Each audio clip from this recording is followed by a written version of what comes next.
మీరంటే దుర్మార్గులు ఈ సమాజంలో ఎప్పటి వరకు నువ్వు బ్రతికిన బ్రతుకు ఆడదాన్ని అడ్డు పెట్టుకోలే కదరా.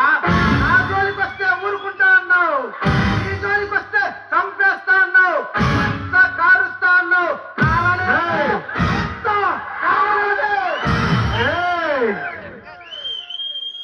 కారాలన్న టైంకి వస్తుంది. ఆ టైం వచ్చిన రోజున నేను ఈ ఉద్యోగంలో ఉండను. నువ్వు వస్తానంటే చెప్పు, ఈ ఉద్యోగం వదిలిపెట్టి వస్తా, నువ్వు కలుసుకుందా.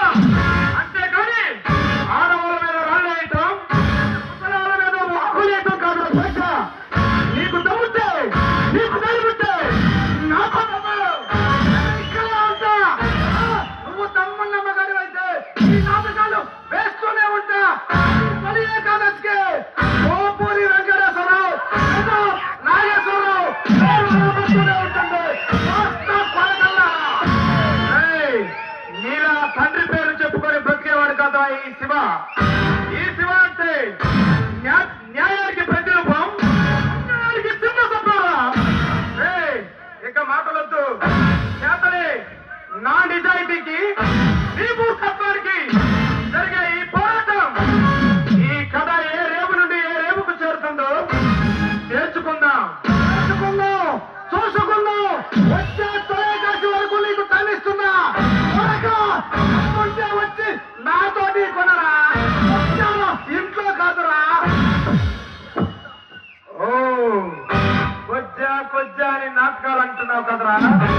ఇక 20 రోజులు నీకు టైం ఇస్తున్నాను. నీకు దమ్ముంటే, నీకు ధైర్యముంటే ఇక చూసుకుందాం.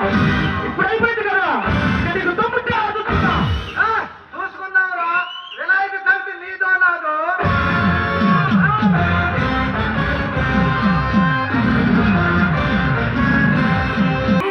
మర్యాద అది మనుషులకి ఇవ్వాలి, కానీ ఇలాంటి మృగాలే కాదు. మా అన్నయ్య మృగం కాదు అంటే నువ్వు వారి చెల్లెలవన్నమాట. వాడిని బయటికి రమ్మను, ఇప్పుడే తేలుస్తాను. ఆయన ఇంట్లో లేరు, నోటు కట్టట్టు మాట్లాడకుండా బయటికి నడవండి. వెళ్ళను పాప, వెళ్ళను. వాడిని ఈ భవంతులు అతి దారుణంగా చంపి రోడ్డు మీద ఈడ్చుకుంటూ తీసుకువెళ్తాను. మా అన్నయ్య నీకేం అన్యాయం చేశాడు? మీ అన్నయ్య చేసిన పాపాల గురించి చెప్పాలండి, నరకాసుడి కథలా చెప్పాలి. అయినా వాడి ఎంతకి రథముడు నీకు తెలియకుండా అడుగుతున్నావా? మా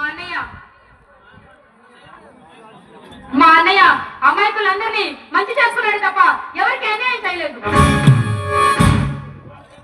వాడు నీ తోడు పుట్టిన అన్న కనుక వాడిని సమర్థించడానికి ఎందుకు వస్తున్నావు? నీకే మనసుంటే ఆ పాపిష్టి వారి చెల్లెలుగా ఎంత